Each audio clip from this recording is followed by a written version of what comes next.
2014년 미국 오리건주의 한 마트.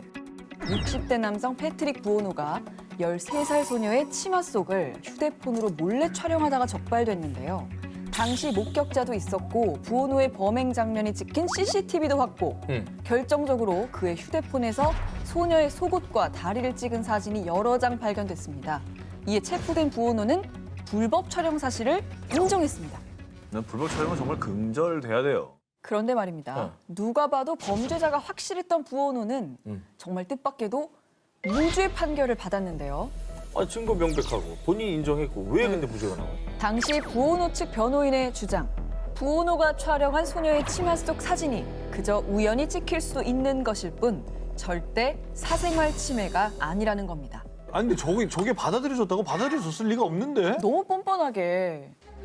당시 미국 오리건주의 법이 사생활 보호 장소로 규정한 곳은요. 욕실, 라커룸, 탈의실, 태닝부스 등 옷을 갈아입는 밀폐된 장소. 이곳에서 불법 촬영을 했다면 법에 저촉돼 처벌을 받게 됩니다. 그런데 부오노가 소녀의 사진을 몰래 촬영한 마트의 경우 공공장소이기 때문에 범죄가 성립되지 않는다는 겁니다. 이거는 법망을 앞으로도 열심히 피해보자 뭐 이거예요? 그러니까요. 저 변호사의 말도 이해가 안 되지만 저게 받아들여졌다는 게 더 이해가 안 되는데. 난 판사가 더 화가 나는데. 이 정말 괘씸하지만 엄밀히 말하면 법을 어기지는 않은 상황. 와. 이에 판사는요. 부오노의 행위는 음란하고 불쾌하고 끔찍합니다. 하지만 그는 오리건주의 어떤 법도 위반하지 않았습니다. 불행히도 그는 무죄입니다. 울며 겨자 먹기로 부오노의 손을 들어줘야만 했습니다. 법은 장소를 구별하지만 범죄는 장소를 가리지 않고 일어납니다. 더 이상 억울한 피해자가 나오지 않도록 합리적이고 빠른 법 개정의 필요성을 절실히 느낄 수 있는 사건이었습니다. 2007년 이탈리아 페루지아. 대학생 메르디스 커처가 성폭행 후 살해당하는 사건이 발생했습니다. 용의자는 사망한 커처의 룸메이트였던 미국에서 온 교환학생 아만다 녹스, 그리고 그녀의 남자친구 외 공범이 한 명 더 있었습니다. 녹스의 남자친구 집에서 발견된 흉기에서는 사망한 커처의 혈흔과 녹스의 DNA가 검출됐고요. 검찰은 이를 유력 증거로 내세웠습니다. 피해자에게 집단 성관계를 요구하다 거절당하자 싸움이 벌어졌고 홧김에 살해한 것으로 보입니다. 녹스 외 공범들을 살인 혐의로 기소. 당시 녹스는 살인 혐의를 강력히 부인했지만 결국 2009년 징역 26년형을 선고받았습니다. 그런데 말입니다. 녹스가 항소한 결과 판결은 완전히 뒤집힙니다. 녹스는 2심에서 무죄를 선고받았는데요. 어떻게 또 무죄가 나왔지? 어떻게 그럴 수가 있지? 범인이 아니었던 거예요? 아니면 진범이 따로 나왔나? 미국인이 이탈리아에서 살인을 저질렀다? 이 사건은 미국, 이탈리아 양국에서 초미의 관심사였습니다. 미국인 녹스가 이탈리아 법원에서 유죄를 인정받자 미국의 자국민 보호법에 따라 법의학 전문 수사관들이 출동. 흉기에서 발견된 DNA 양이 너무 적고 DNA를 채취한 시점이 너무 늦습니다. 이탈리아 검찰이 제시한 증거는 오염됐을 수도 있습니다. 라고 증거 무효화를 주장했고요. 결국 증거 불충분을 이유로 2011년 녹스는 2심에서 무죄 판결을 받고 미국으로 돌아갈 수 있었던 것이죠. 자, 그런데 이 재판은 여기서 끝이 아니었습니다. 2014년 피렌체 항소법원이 내린 판결. 피고인 녹스는 사건 발생 초기 가짜 증언으로 수사에 혼선을 빚게 했다. 또 피해자가 저항했던 흔적이 없는 것으로 보아 여러 사람에게 공격당했다고 판단된다. 녹스는 징역 28년 6개월을 선고받았습니다. 그러면은 판결이 뒤집힌 거네요. 그렇죠. 다시 유죄가 된 거죠. 유죄가 되고 형량이 더 높아진 거죠. 그러니까 2015년 3월 이탈리아 대법원은요. 사건 현장에 많은 사람들의 DNA가 발견됐지만 녹스의 DNA만 증거로 제출된 점이 살인 혐의를 입증하기 어렵다고 판단.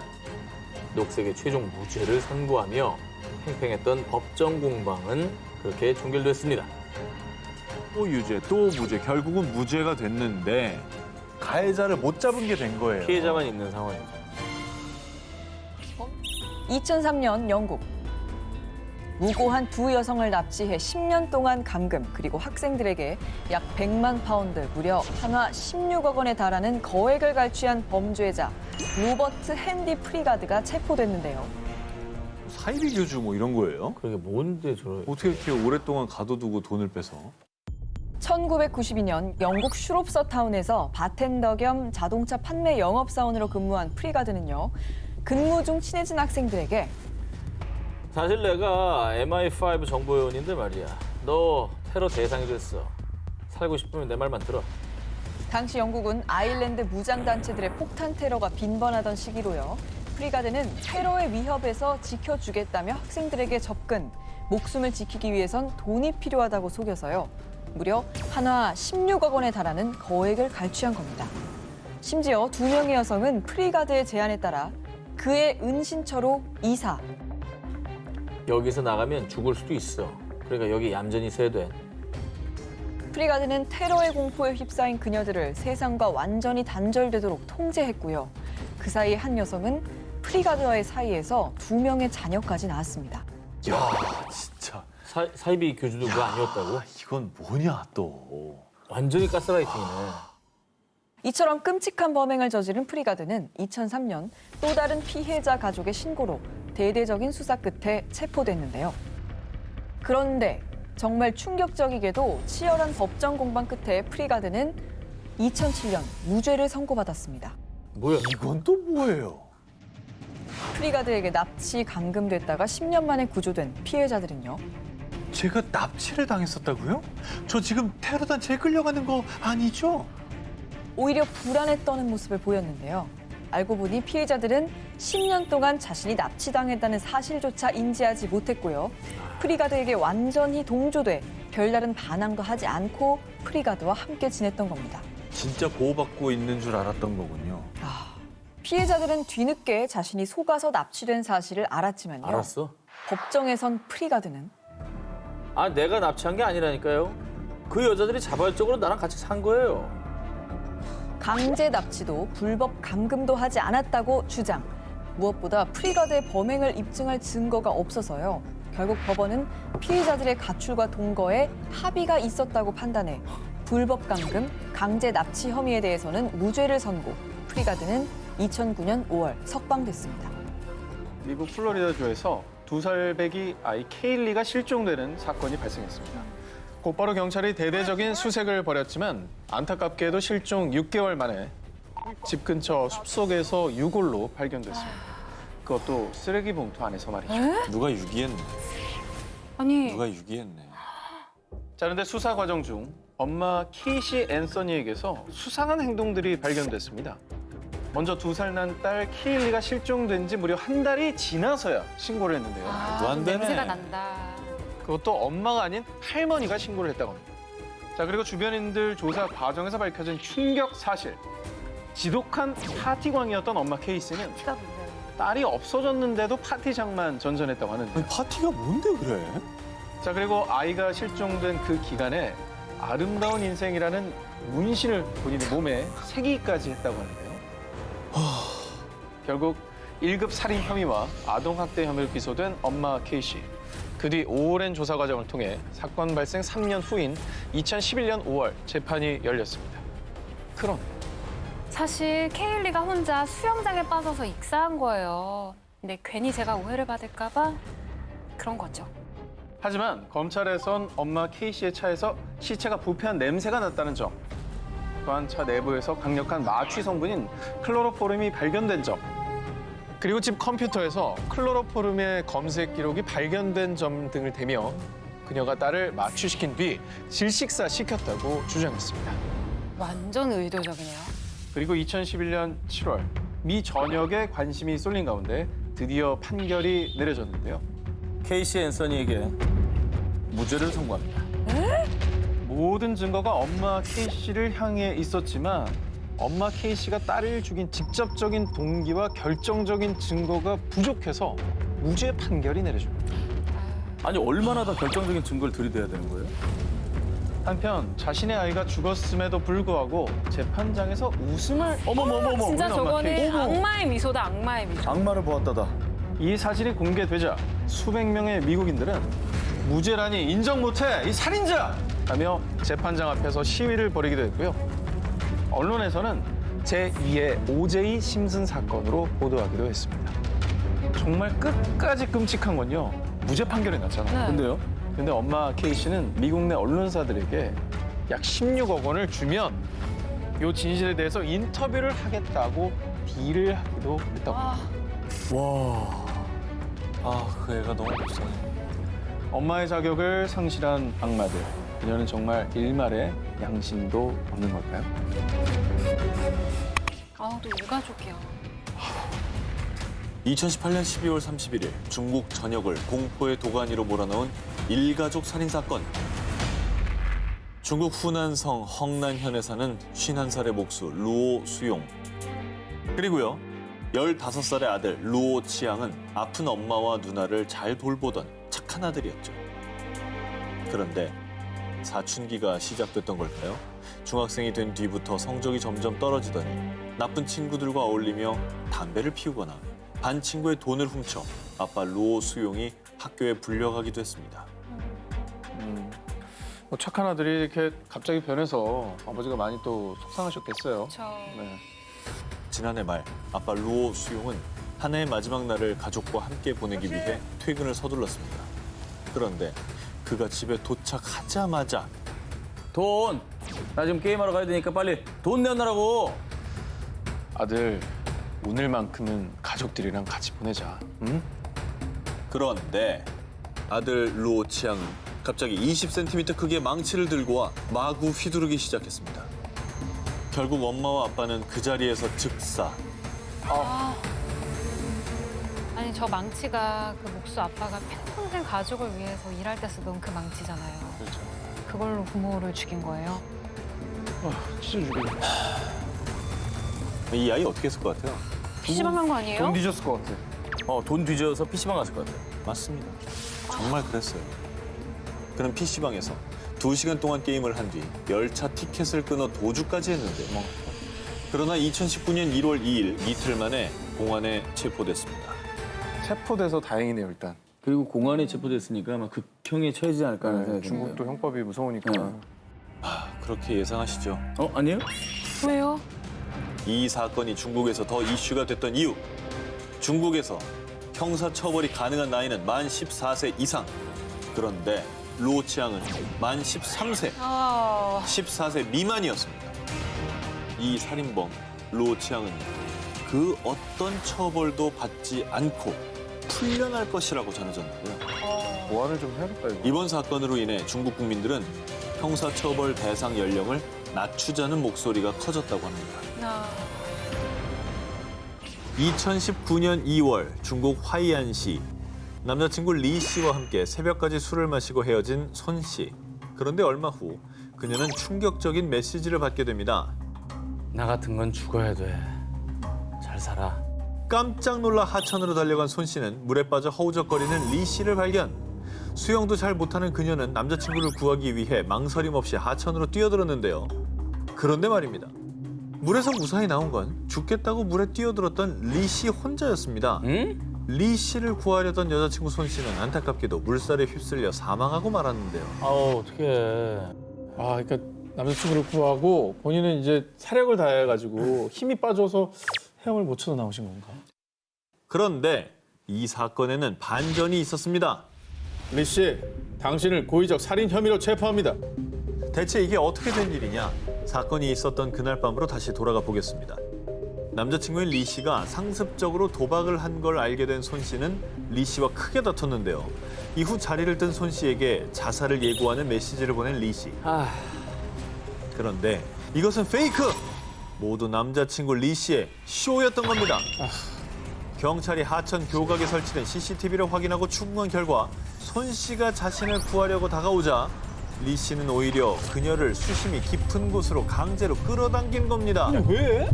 그리고 수영을 못하는 손 씨가 물에 빠져 허우적거리는 사이 리 씨는 혼자 빠져나와서요. 하천 교각 난간을 붙잡고 구조대원이 올 때까지 안전하게 버티고 있었던 겁니다. 뛰어오는 모습만 봐도 나를 저렇게 생각하는 사람이구나라고 마음 바꿀 수도 있는 거 아니야, 이 인간이라면. 그 여자친구가 또 수영 못하는 걸 잘 알았을 거고. 이 사건으로 체포된 남자친구 리 씨는요. 여자친구에게 겁만 주려고 했어요. 죽일 생각까지는 없었다고요. 하지만 검찰은 고의적 살인 혐의로 그를 기소했고요. 결국 리 씨는 법원으로부터 징역 12년 6개월을 선고받았습니다. 너무 솜방망이 아닙니까? 2019년 5월 3일 영국 월트셔주에 살던 17살 소녀 엘리 골드가 집 주방에서 잔인하게 살인된 채 발견됐습니다.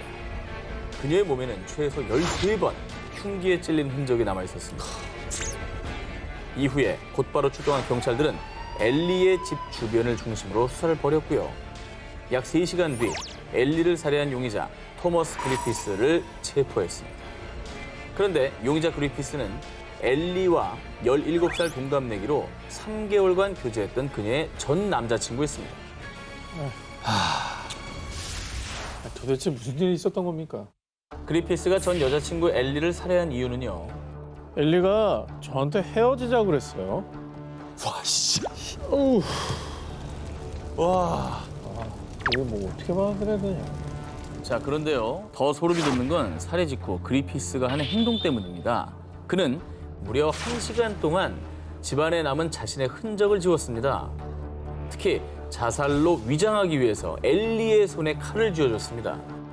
끔찍한 살인을 저지른 뒤 아무 일이 없었다는 듯 태연하게 학교 교실로 돌아갔습니다. 저렇게 태어나게 다시 학교를 갈 수 있다고? 자기 알리바이 세우는 거지. 그렇지. 사람이 죽었는데? 이러면서 우리가 저 사람의 우발적인 게 아니라 계획적인 범행이라고 생각할 수 있는 충분한 근거를 제공해 줬네요. 그렇죠. 저는 우울증을 앓고 있다고요. 17세 앞날이 창창한 소년임을 참작해 주시기 바랍니다. 근데 결코 정당화할 수 없습니다. 살인이라는 범죄는. 게다가 이런 계획성 있게 움직였다는 것 자체가 더욱더 본인이 그렇지 않다는 걸 증명하고 있잖아요. 그 살해 당한 애도 앞날이 창창한 17살이었어. 걔는 정말 죄도 없다고. 걔는 진짜 한 80년 더 살면서 누려야 될 게 많았던 애라고. 그렇죠. 자, 이후에 그린피스는 영국의 소년법에 의해 법정 최소역인 징역 12년에 6개월을 더한 12년 6개월형을 선고받았는데요. 재판 결과가 공개되자 그린피스의 처벌 수위가 약하다는 여론이 들끓었고요. 이후에 피해자 엘리의 부모는 미성년자라도 살인죄로 유죄 판결을 받을 경우 성인과 같은 처벌을 받아야 한다는 캠페인을 벌였습니다. 그리고 지난 3월 강화된 소년법, 일명 엘리법으로 개정될 예정이라는 소식이 전해졌습니다. 다행이라는 말이 좀 안 나오긴 하네요. 그렇죠. 이미 아이는 떠나고 없어서. 17살 꿈 많은 소녀의 삶을 송두리째 아사가 벌인 소년 악마. 나이가 어리다는 이유로 죄가 정당화될 수는 없습니다. 2008년 프랑스. 우울증과 불안, 발작 증세로 힘든 시간을 보내던 13살 소녀 줄리. 어느 날 줄리는 발작 증세로 병원에 이송되는 과정에서 친절한 소방관 아저씨 피에르를 만나게 됩니다. 오늘 하루는 어땠니? 힘든 일 있음 나한테 말해. 줄리, 너한테 내가 있잖아. 아무 걱정 마. 줄리에게 자주 연락해서 안부를 물으며 그녀를 살뜰히 보살폈습니다. 여기까지만 하면 안 돼요? 그런데 나오면 안 됩니다. 와. 그런데 에이, 진짜. 끝까지 친절한 키다리 아저씨로 남았으면 좋았겠지만요. 이 상냥한 소방관 피에르는 곧 악마로 돌변했습니다. 줄리, 널 이해할 수 있는 사람은 오직 나뿐이야. 그러니 이 아저씨가 시키는 대로 해야지. 피에르는 다정한 척 줄리를 걱정하는 척 메시지를 보냈지만 실상은 줄리가 자신을 의지하고 복종하도록 심리를 지배하는 이른바 가스라이팅을 해왔던 겁니다. 그리고 자신을 따르는 줄리에게 나체 사진을 요구한 것도 모자라 줄리의 어머니가 집을 비운 사이 성폭행. 와. 이게 타인을 도와야 되는 직업이잖아요, 소방관이. 근데 그 사람들이 이렇게 자신들의 성적 도구로 아이를 이용했다는 게 받아들여지지가 않네요. 결국 줄리는 2010년 엄마에게 사실을 고백. 피에르와 악마들은 경찰의 조사를 받게 됐습니다. 그런데 정말 뻔뻔하게도 우린 합의하에 이루어진 정상적인 관계였다고요. 그리고 더 분노할 사실은 20명 중 17명은 기소조차 되지 않았고요. 단 3명만이 기소. 그리고 법원은 8년간의 수사 끝에 2019년 7월 그들에게 강간죄 대신 형량이 훨씬 낮은 15세 미만 청소년과 합의하에 관계를 가진 죄를 적용했습니다. 이 말도 안 되는 판결이 내려진 이유, 프랑스 헌법상 강간죄를 적용하려면 미성년자라도 강요 혹은 폭력적인 강압이 있었다는 증명을 할 필요가 있는데요. 하지만 줄리의 경우 이를 입증하지 못했다고 합니다. 아니 피해자가 이걸 입증해야 되는 게 어떻게 입증을 해 그걸? 더 짜증나요. 그 좀 보호받아도 좀 시원살팔아. 뭘 입증을 하러 어떻게 다녀 어디를. 지금 책임까지 돌렸어. 그리고 사실 여기서 충격받은 게 뭐 이런 형량 뭐 이런 것보다도 조사를 8년을 왜 해? 그러니까 질질 끈 거지, 질질. 와. 근데 난 그 17명은 왜 아예 그냥 벗어난 거잖아요. 지금 기소 안 됐다며요. 악마들의 뻔뻔한 범죄 행각과 불합리한 법으로 인해 프랑스 내에서는요. 최근에도 20명 전원이 강간죄로 기소되길 촉구하는 시위를 벌이며 미성년자 성폭력 처벌 강화에 대한 사회적 관심에 불을 붙였습니다. 아 마음이 오늘 굉장히 무겁네요. 네. 2014년 피지의 수도 수바에서 운행 중이던 한 택시 안에서 발견된 휴대폰. 그런데 우연히 주운 이 휴대폰에는 아주 충격적인 동영상 하나가 있었습니다. 우연히 주운 휴대폰인데 아 자꾸 순위가 올라가니까 불안하다. 아니야 총 쏘네. 총을 쏘고 뭐야? 있죠? 총 쏘잖아. 잠깐만 저기 사람은 있는 거 사람 아니야? 있습니다. 사람 저 있잖아요. 사람인데 총을 왜 쏴? 심지어 바다에서 죽어가는 이들을 앞에 두고 가판원들은 마치 기념하듯 웃으며 사진 촬영까지 했습니다. 그러네.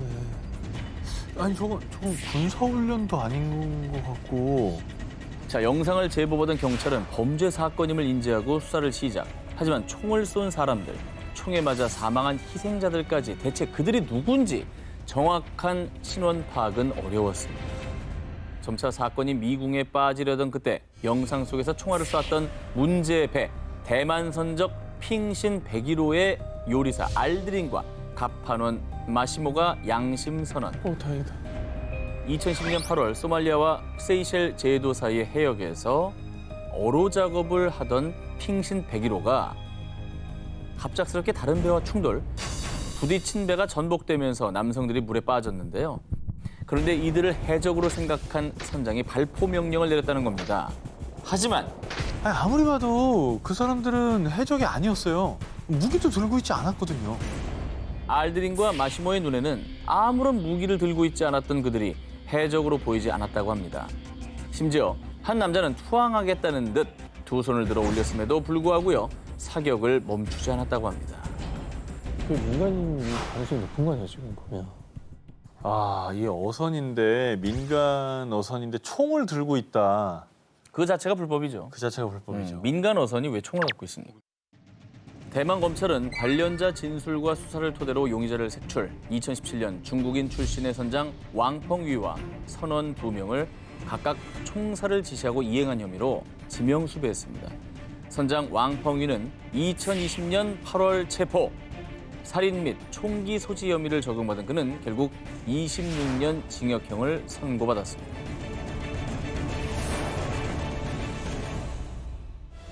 이번 특종은 2016년 미국 사회를 떠들썩하게 만든 한 장의 편지를 먼저 소개하겠습니다. 그의 삶은 사건 발생 이후 180도 달라지게 됐습니다. 행복으로 가득 찼던 그의 삶은 걱정과 공포와 우울감으로 가득 차게 됐어요. 부디 올바른 결정을 내려주시기 바랍니다. 이거 되게 진지하게 편지를 보냈네. 진심을 담았죠? 비장한데요.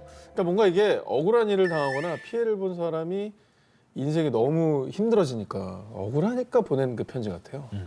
이 편지의 정체는 명문대 수영 선수이자 법정에 선 아들 브록 터너를 위해 그의 아버지가 제출한 탄원서였습니다. 아이.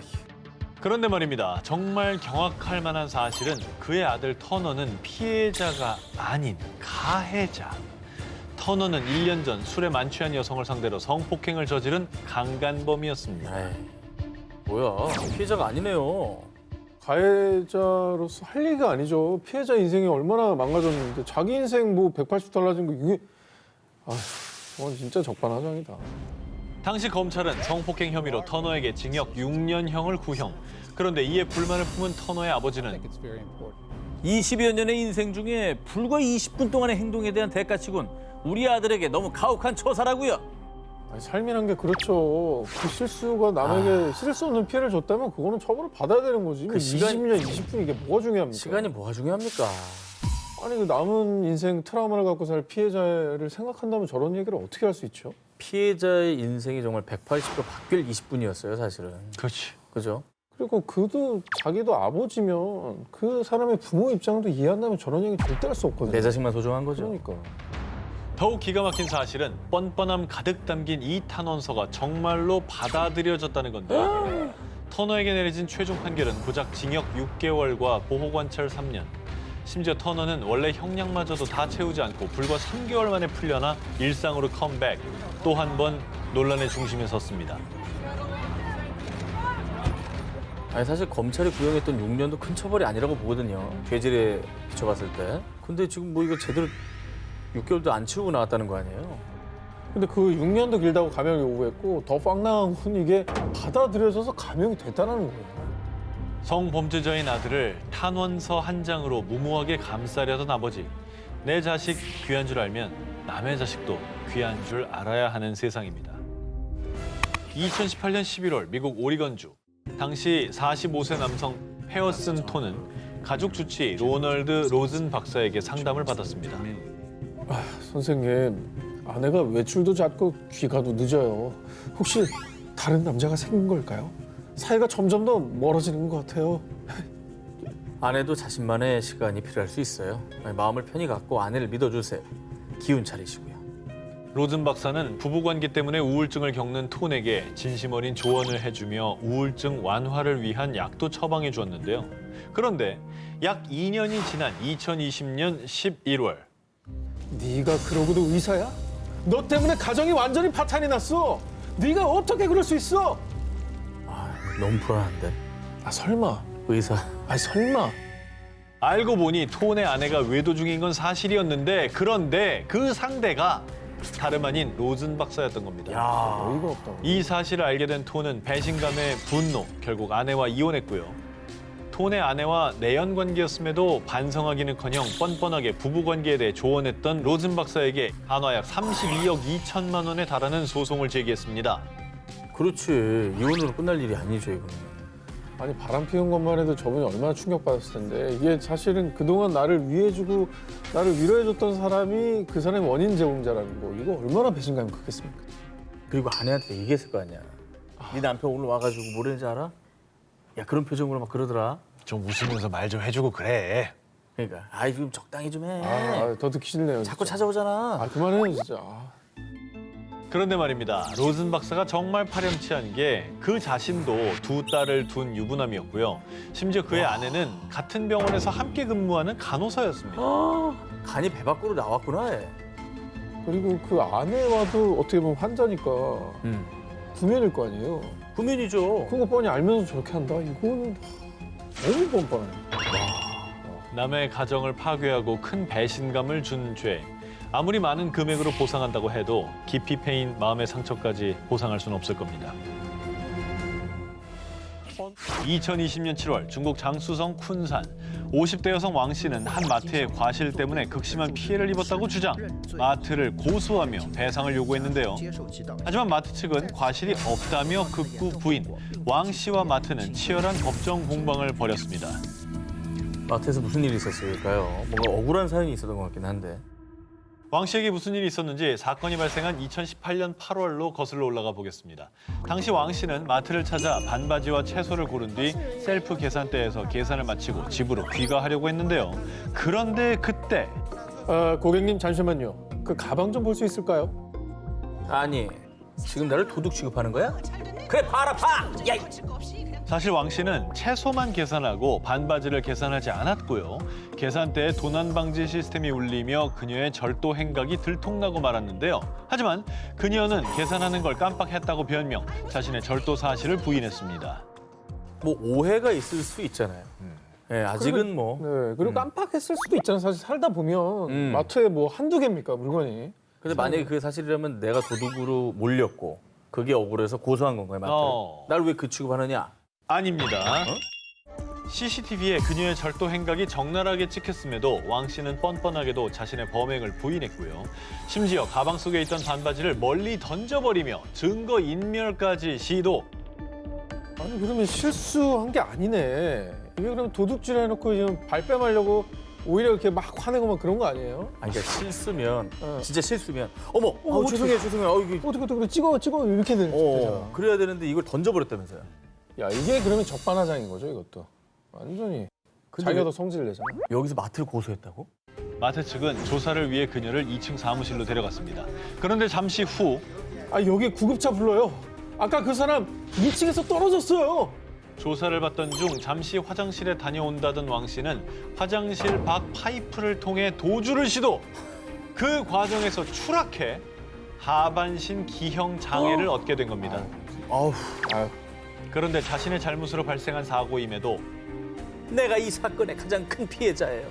마트 직원들이 강압적인 분위기를 조성해서 나도 모르게 그만 도망친 거라고요. 라며 적반하장 태도를 보였고요. 심지어 마트 측에 의료비와 보상금 명목으로 17만 7천 위안, 우리 돈 약 3,200만 원을 요구하기까지 했던 겁니다. 하지만 쿤산 법원은 사건 당시 CCTV를 토대로 마트 측이 강압적인 태도를 취하지 않았다는 점과 왕 씨의 절도 사실을 인정. 그리고 상해 원인과 결과 모두 스스로 자초했다며 소송을 기각했습니다. 저 사람 진짜 안타깝다. 반바지가 뭐라고. 그러니까 뭐 장애를 얻으셨다면서요? 이거 굉장히 슬픈 일이고 안타까운 일이긴 하지만 본인이 가장 큰 가해자이자 피해자인 거예요. 맞아요. 아니, 그 잘못 하나 인정하면 될 걸 갖다가 맞아요. 반바지 하나 인정하기 싫어가지고 도망가다가 방해까지 왔고. 그거 얼마나 한다는 거죠?